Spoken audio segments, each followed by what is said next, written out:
Hello, it's Maggie, this is Mary here again, and this time round I'm going to tell you about information sources. So right away, let's dive into the information sources. So information sources refers to places, people or materials from which we extract data, facts or knowledge. And then another simple way I can tell you about information sources is that information sources are any materials that provide data, knowledge on a particular subject.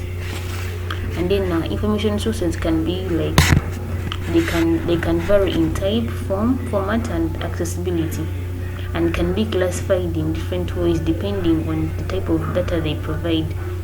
And therefore, according to that statement, I'm going to tell that we have two types of information sources. We have the primary sources and then the secondary sources. I'm going to be telling you more about the primary sources in this video. So the primary sources is a primary source is a direct or first-hand piece of information created at the time of the event, or it can be by someone who directly experienced that event, and it stands as unmediated piece of information, and it is not altered or interpreted by others. So in simple terms, it is unmediated. It is not interpreted and it is not analyzed by any other person. And some of the importances of primary sources is that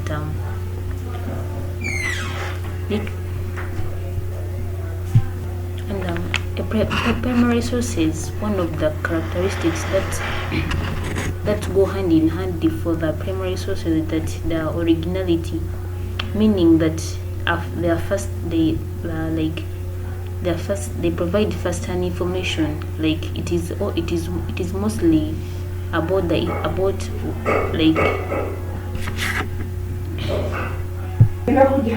now, like I've been telling you that primary sources have their characteristics as there is originality. So primary sources are the first to provide information about a particular event, and then there is something called raw data. They present raw and unfiltered information, the primary sources, and then they are unmediated, like there is no interpretation or analysis from any other person. It has to be origin from the event or a person who experienced that event.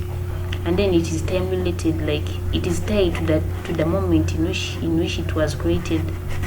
And then some of the examples of the primary sources can be like documents, for example newspapers published at the time of the event, and then legal documents like the court cases. We have personal letters, historical documents, and then we have also the creative works like a novel, an artwork created during a particular event. And then we also have maybe like scientific data, like the raw data from scientific experiments. That is primary information because it can be from the real exact event. It is not altered, it is not analyzed. That's all I can tell you about primary sources. You can stay with me and you join me in the next video to tell you about the secondary sources.